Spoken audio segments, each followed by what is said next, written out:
Hi, I'm Seamless, and today is Saturday, which means it's time, yesterday, actually, for a new How to Bass tutorial. And today I'm going to show you how to make, well, rather, I'm going to show you how I made this sound.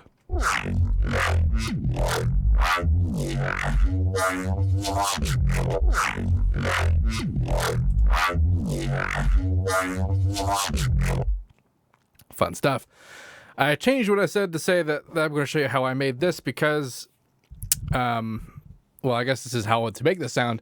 It's going to be a bit difficult because this involves hardware. Da-da-da-da! It's actually, I only use 3 units, and one of them is just a compressor. A compressor doing stuff that a total regular compressor could totally do, but their impact is quite hard. Anyway, this is basically a massive experiment in doing filter FM with a filter, and then also FM on the reverb here. Wow, the delay on that's massive. I wonder if that's been happening a lot lately. Anyway, I think I know why that might be a problem, but that's a problem for later. Anyway, so today this sound began its life as a harmor, and what's happening here is that I'm controlling the hardware from using signals from here. In fact, I'm using a citrus to control the hardware out there. I'm not actually triggering any oscillators out there. I'm only using effects processors. I'm using a filter. I'm using the reverb. The filter I have is a IntelliGel Corgasmatron 2, so that's called. And the other one is an Reverb from Make Noise. It says Sound Hack up here. That's, I believe, because of the algorithms they're using. But it was produced, the company that sells it is called Make Noise. The same people who made the DPO, which you can kind of see a similar sort of knob pattern there. Anyway, before we get to the actual hardware, let's get back to what's going on in FL. So let's see if I can get this to make sound. Yeah. So this is what this sounds like at the generation level inside FL.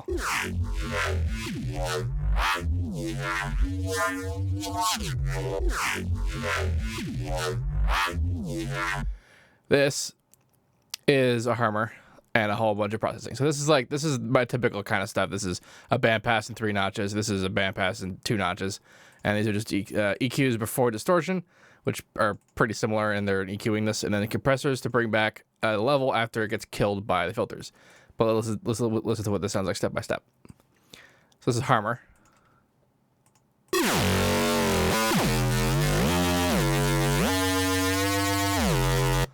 So what's happening here is it's a Reese that I created using the detune function over here. The pitch tricks I'm doing there are kind of important because typically when you do this kind of thing, like if we just play a note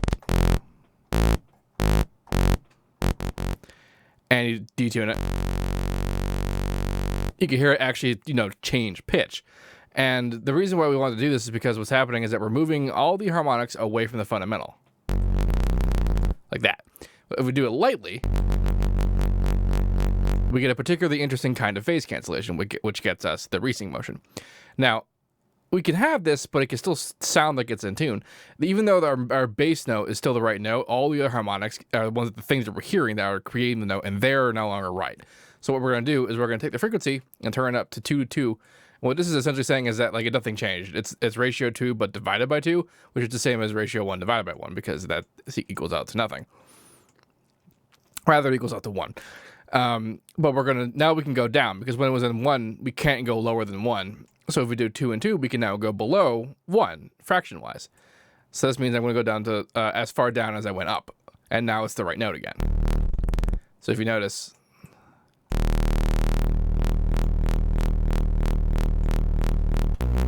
so now we're in tune, which is something that was missing from a lot of my really old how to basses that I were doing primarily this as the main kind of sound design. I would just do this and just have the detune. Like I would just have detune basses. That's something that I would just have. So that's what's going on at sort of the beginning here. I typically spice these up by putting on unison, and then in the unison, this is the articulator for the harmonic unison, the actual thing there, the pitch depth, burp, and I'm automating it off in the envelope. The reason for that is if I left it on, it'd be a giant mess. But now, it's a consistent, manageable mess. The reason why it becomes a mess, though, is because in a harmonic user pitch window, I've created this shape here. What this graph represents is this particular parameter, this depth of unison, how much unison spread and pitch there is. It changes that parameter at a per harmonic level. So you can see how like this the visualizer only ever shows you one voice at a time, but you can kind of see like, the little squiggles up here up in the higher harmonics. That's where the pitch is changing, and you can see that's not changing uniformly. It's changing weighted according to this particular thing here, where normally it would be a straight line, which indicates all harmonics are changing at the same level to keep the tone integrity for one whole set of voices. Because harmor, if you remember, is an additive synthesizer, which means that we're controlling individual harmonics. Harmonics being multiples of the fundamental being the note that you're playing, the lowest actual tone in the stack, which isn't always the case. There are such a thing as subharmonics, which are harmonics that are below the first couple of harmonics and below the fundamental itself, also known as the sub. So this graph, like, it can be kind of confusing, but what these pillars represent here are 1 octave's worth of harmonics. So you see how there's octave hertz buttons everywhere? What they represent are change in weight of visualizing particular harmonics. So by default, it's on octave mode to visualizer, for example. And octave mode treats octaves with even distance. So an octave of harmonics is the same distance no matter which octave it is, but every octave has twice as many harmonics in it as the one previous. So you can see the higher octaves have denser harmonic count. So much so that the last octave actually has twice, or rather half of all the harmonics in the stack. If you were to give it even distribution, this is what even distribution of harmonics would look like. And in graph format, if you were to look at that, it would look something like this. In the timbre window where you can individually put it a level of individual harmonics, this is how the octave distribution looks, where you can see that octaves gain larger range when even weighting is given to individual harmonics. So this is the graph that represents a per octave thing. So like the halfway point is actually up here. And then this is a graph that shows it to you evenly where the halfway point is actually in the middle. A view like this is a bit more helpful musically, just because even distribution of octaves is sort of what we pay attention to when we hear stuff. A lot of like there's also the octave hertz version on the actual tone, like the actual tone output itself, where right now it's hertz mode, where octaves are multiples of, like when I say the harmonics are multiples of the fundamental, they're literally like even doubles and that halves and that kind of thing, divisions of the fundamental with the numbers wise. So an octave higher than A440 is A880 and that kind of thing. And so if we were to actually turn it to octave mode, where it would be a different range, it wouldn't actually make a tone that we understand to be a tone. That's just a big spiel on octave and hertz and what this graph means, just in case people didn't get that. It's being distorted a lot. I'm also altering the local EQ on the sub, so because the louder the sub is, sort of the denser the sound gets. And because of what I'm doing in the MIDI, I kind of need this down for this particular tone, and I'll explain why that is when we get there. Also, harmonic phase, which has that graph type that shows the even distribution of harmonics opposed to octaves. I made this wave shape here using the line type wave. And what this is setting each individual starting phase of every harmonic. And the density of this wave type is basically to randomize it. I could use the phase randomness, but I want it to be the same kind of random every time. So not really random. I want it to be static, but I want there to have been a random change. And that's why I do this here, to kind of give it a blurry edge. The prism's also on, which actually is like the tiniest sliver amount, and it's the regular normal prism. And the reason for that is because the unison actually doesn't go all the way down either, because I wanted a teensy bit of motion in the sound to contribute to the overall kind of tonal modulation. So that's the harmor. That's what's going on. First stop is this stack of filters.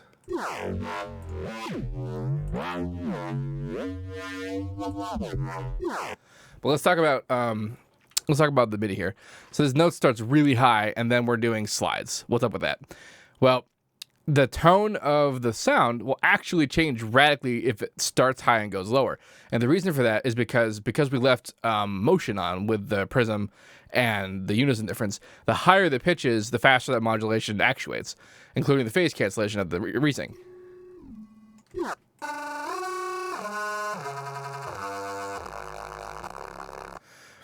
So that means that like if it begins high and goes down low, it actually proceeds a lot farther down what would be the inevitable modulation because it was a higher frequency and just moving faster. So this actually, if I start up here and go low, it's one particular sound. But then if I start here and go low, it's a totally different sound. And that's true for literally every note.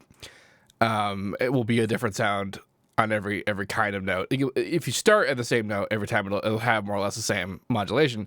But if you allow time to pass differently via slide notes and high frequency starting points, then the modulation will output like by the time it's done sliding in a different location than if you just started it like that. And then the reason why I'm sliding most of these instead of just having more than one note is A, because I like the tone that I got out of starting up that high, but B, because the output of Citrus isn't like perfectly clean when it comes to starting and stopping notes. And when it comes to automation, that's kind of important because level ultimately determines position. We'll talk about that when we get there. This is a bandpass and 3 notches, and the automation is fairly random. I just kind of put stuff down. I like to make the notches move slowly, but like opposite-ish of each other. Obviously, there's 3 of them, so there's going to be some overlap in motion, but for the most part, they can just kind of go opposite each other. The bandpass itself is the main kind of rhythmic sort of positioning, but the character is set by the 3 notches. And of course, because of all that filtering, we lose a huge amount of gain. And that's what the compressor is for, to bring it back. Now, the particular handy motion of using multi-band compression here is that because we bring back every individual band, except for the lows, because honestly there were enough, it sort of undoes a little bit of the filtering and undoes mostly the bandpass filter because the bandpass filtering is set in the EQ to be the default 2 configuration in terms of now where is it? There it is. Like the order is still the middle one, which bleeds. So if it's compressed enough, we'll get some of those frequencies back. So now what ended up happening is that all 4 of these filters ended up fulfilling the role of creating sort of a character setting, a tonal setting. But now because of the compression, the sound is more or less solid again. So then I distorted it, and then I put an EQ. I put the distortion first, and then I made the EQ decisions with the distortion on because I basically wanted to clean up the mid frequencies that were affecting the distortion in a negative way.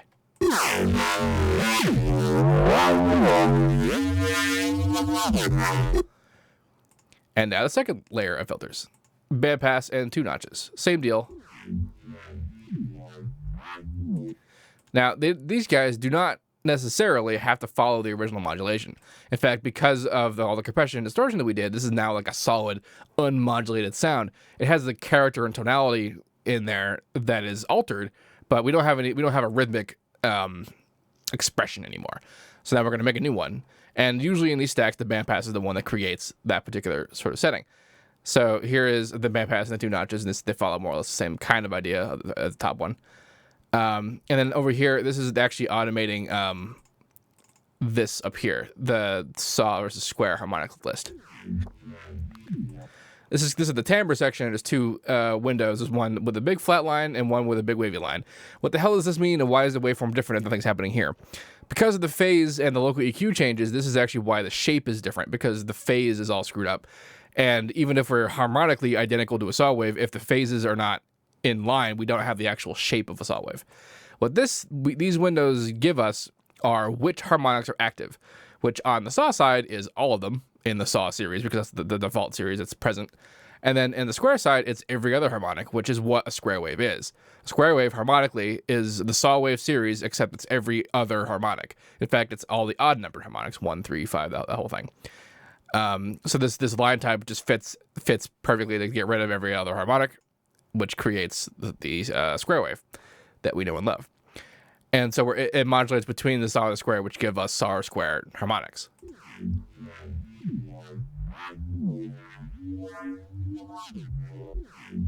As you can see, it spends most of the time on the square side, and that's because of what we do with it in the hardware, which kind of focus more on the saw harmonics.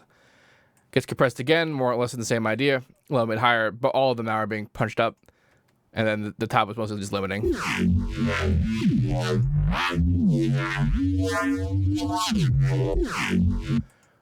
And then again with the pre-EQ, pre-distortion EQ, and then the distortion, but much lighter. This time it's mostly just saturation. and then a kind of a post EQ that's just really light. So this is the sound that goes out to the hardware.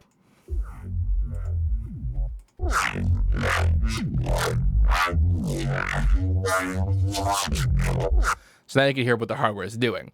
So this is the sound as it comes out of FL.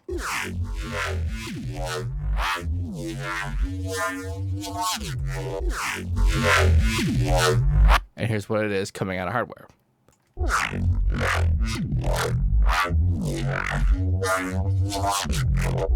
So what's the hardware doing? Let's do making that happen. First, let's talk about how this is happening. In this patcher, you can see I have a number of outputs. If you right-click on this here, we can go to Inputs, Audio, and we have basically every insert we want. And I activated insert 3 and 4. Even though this particular insert is not actually linked to insert 3 or 4, we can still get there, and that's because it's an offset output, much like the FPC or Superior Drummer. If you were to enable outputs sequentially, if I were to move this guy into other mixer inserts, it would just go into the next one. So if I put this in the mixer 20, those outputs would now be 21 and 22 instead of 3 and 4. They're not permanently linked to 3 or 4. 3 is 8 at 7/8, and 4 is 8 at 5/6. Those numbers are important. So let's go back to the hardware. Bam. So the 8 at guys refer to what this piece of hardware is doing.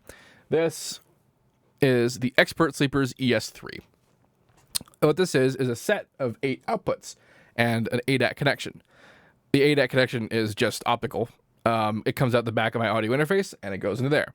So literally all that's happening is that this is just sending 8 outputs from, 8 outputs from inside FL as determined by the outputs that I set to tell it to do so. It's 8 at 1, 2, 3, 4, 5, 6, 7, 8. So it's the 8 at setting is going to be 7, 8, and 5, 6 are what's going out. The sound, the bass sound is coming out of 8 at 7 and 8, but I'm just taking it out of 7. And the 2 modulation sources are coming out 5 and 6 independently.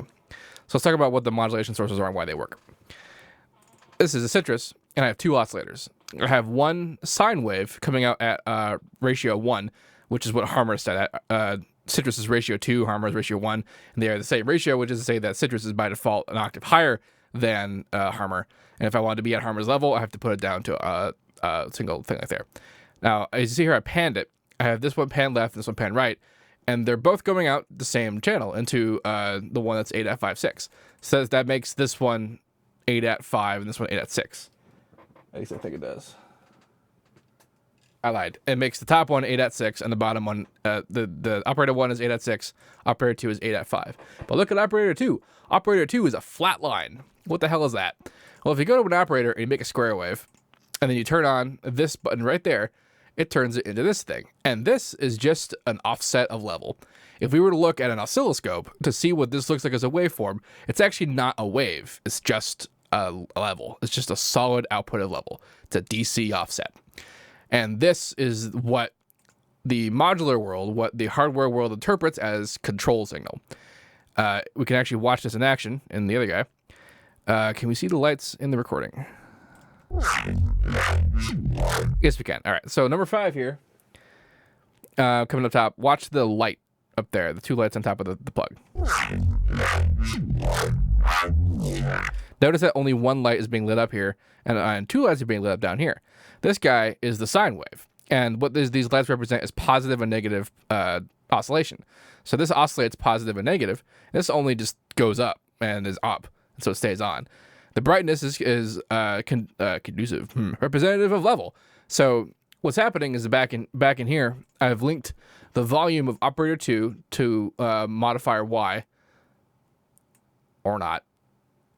I must have. Modifier X? No? That's the mod. Volume. Mod Y. Yep. I have linked operator 2's volume to mod Y and operator 1's volume to mod X. So this is controlling essentially the level this line is at, and that's just a control signal. It's turned into what it calls CV, which stands for control voltage, because it's just a power at the level of voltage. If I were using a synth, like an actual one of these oscillators, it works on you tell it what pitch it is based on a system called 1 volt per octave, which means that 1 voltage of power represents 1 octave of notes. So if it comes in at 2 volts, that's an octave. If it comes in at 3 volts, that's 1 more octave. 4 volts, 1 more octave. And in between those voltages and the decimals, the fractions of those voltages are individual semitones. And that's how we change pitch on things. That's the range.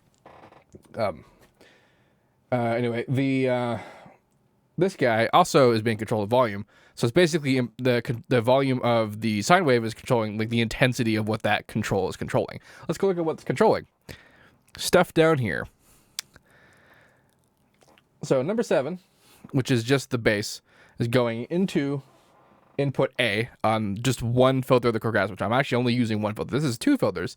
It's a dual filter. It's got mixed controls and that whole thing, and I'm using just one of them. And I have it set to a low pass filter. So what's happening is that the sine wave is going into the FM2 input, and the line, the control voltage, is going into FM1. They're both control voltages. The sine wave is still control voltage. It's just that the sine wave is oscillating positive and negative, whereas this guy is just set up just a level. So we're FMing this input, and this one it's going into the FM input, but we're just using that as a control. So FM2 and FM1 differ because FM1 is 0 to 100 and FM2 is bipolar. So we're able to change the pole and the intensity of the various FM. So this controls essentially the static FM of the whole thing, and this one controls the actual position of the whole thing. The filter, as you can see, is all the way down, and that's kind of how it works, is that you put it all the way down, and then this determines the range you have of the control coming into FM1. And FM1, if you remember, is this guy right here, and FM2, is the actual FM, which this is also going to something else, but it's coming into here, into the filter. So if I change this guy while it's playing.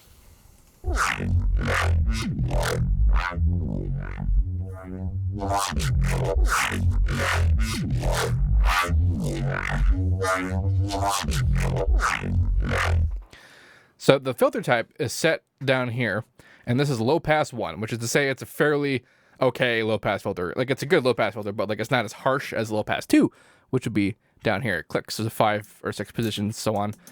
Normally when I do this kind of thing, I do it with a band pass filter, and I actually just by accident turned it onto a low pass filter, and it sounds way better when I do it with a low pass filter. It's a little funny if you're me, because when I was first starting out trying to get sounds like this, I did a lot of low pass filtering because that's how I thought the modulation sounded like. Until later I almost said invented. I discovered band pass filters, and I realized, wow, that's actually what they've been using to do this stuff this whole time. And so I just kind of ignored low pass filters for years. And now here I am doing this, and low pass filtering is great. Now, the resonance, there's a bunch of settings in here that also matter. There's the input level right there. It can clip. Here's Q drive, where it can clip the distortion on the resonance. And then there's the resonance, which is the Q setting. And when we're FMing the filter, the resonance quickly becomes a sort of a squelchy control.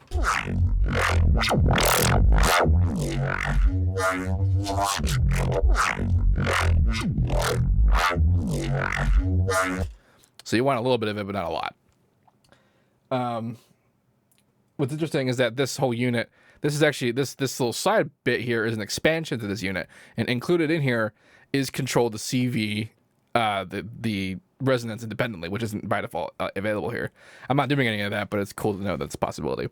There's actually a lot of stuff that's possible with this in terms of like control that I'm not doing anything with, because I'm actually trying to keep it particularly simple.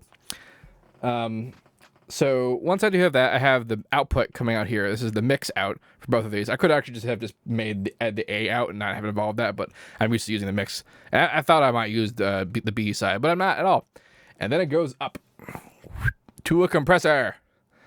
So this is like a pretty run-of-the-mill compressor, except for the fact that all of its parameters can be CV controlled, which in the analog world means that it could be FM'd. I'm not actually doing that right now, but I just wanted to point out that's a possibility. Let's see, which ones are these? So here we have threshold, input saturation. You can't see my fingers. Okay, threshold, ratio. Is that ratio? Okay, this is threshold, ratio, attack, release, makeup gain, output saturation, and this is mix, dry or wet. You can parallel process. This is input gain and input saturation, which are pretty high.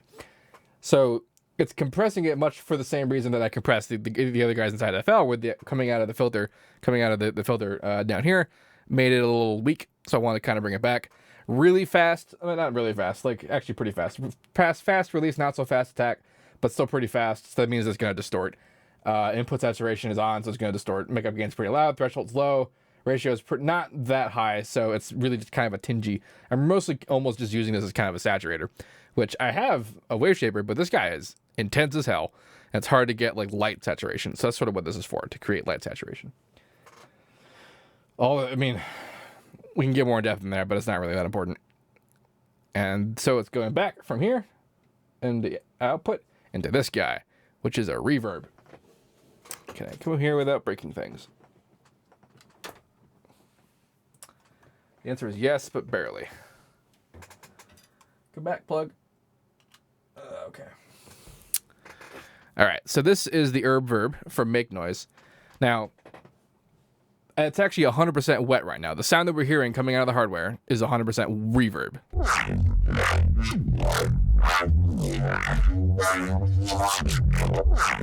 In fact, this is what it sounds like before the reverb if I just go all the way dry.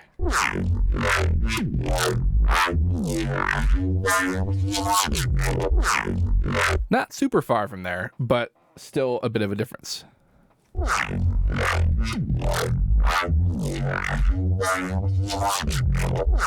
What's happening here? This is a cable that's coming from the sine wave modulation, so it's modulating this input. I want to point out that this kind of cable is called a stack cable, and what it is that it's these inputs that have inputs on top of them, and when it comes out of a parameter like what's going on over there, you could put another cable on top of that and send that signal to someplace else. It won't cause any like signal degradation. It'll be just as strong, and you can essentially clone outputs to go different places as opposed to having to molt them all the time.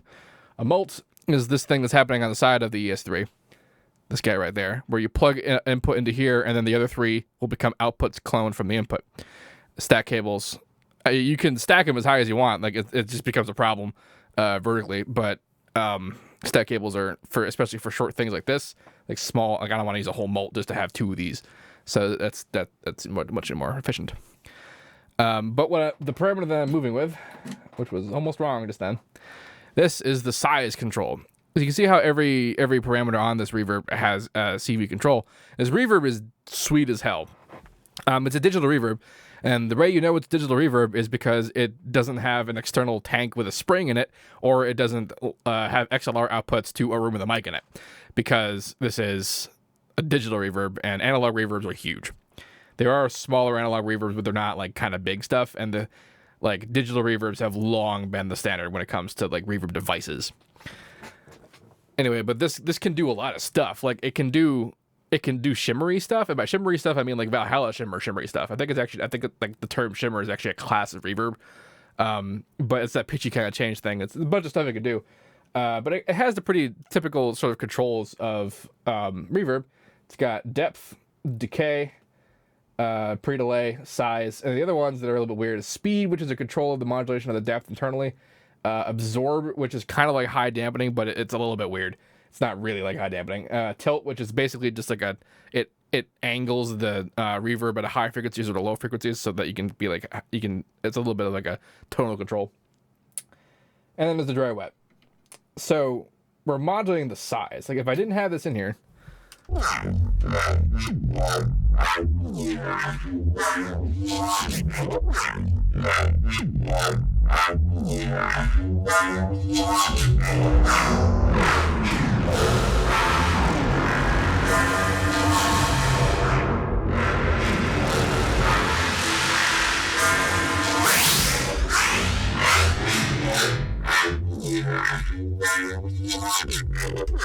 just wanted to show that it is in fact a reverb thing.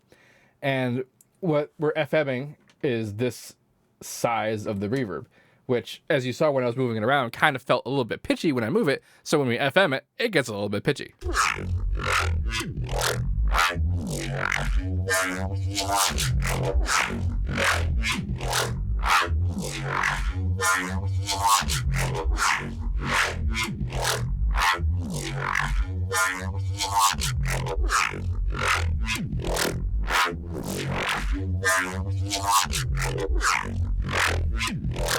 It's super lots of fun to modulate this while it's happening.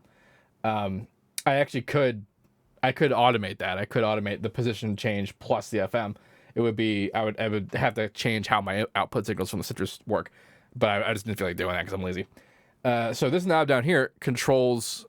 It's bipolar. This is like the FM2 input on the filter. It controls essentially the depth of the FM, and then like positive polarity or negative polarity, which matters if I was using like a saw wave as a source, because then you could either have the saw wave which clicks down up, like from up to down, or ramps down to up, which are two very different sounds when it comes to modulating parameters like this. In this case, I'm just using a sine wave, so it's not like super important.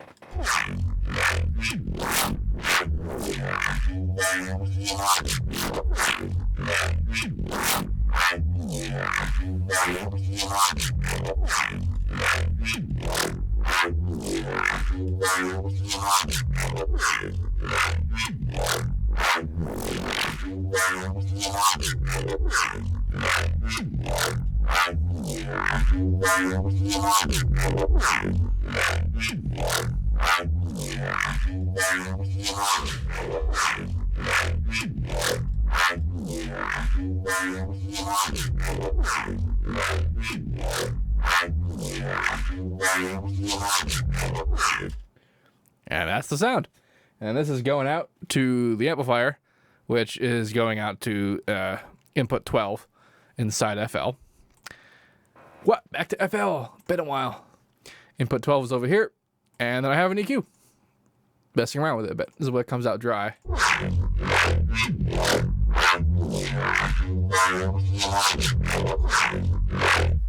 And then this is, what I did to it.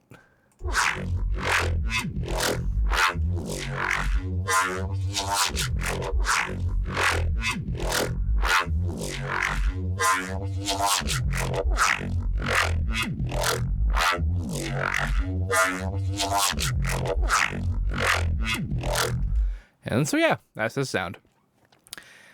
Like, the stuff that I was doing with the reverb, like the filter FM is something that I did immediately when I got any amount of like analog stuff. And honestly, you can actually do this without analog hardware.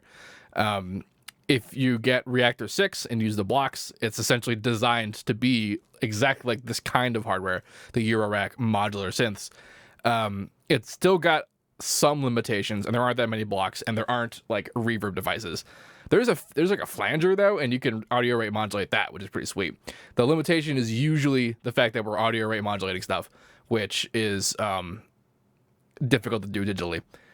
That's rapidly changing though. Obviously, the progression of technology and like programming and that kind of thing is, and also power of computers means that eventually this kind of stuff will probably be completely obsolete, as opposed to merely a little bit obsolete.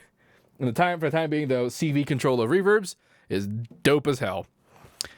Yeah, so I guess what I'll do is I'll put up this FLP, which will have everything up to the hardware, and then I'll have a render of this so that you have the sample and you can mess around with that in practice.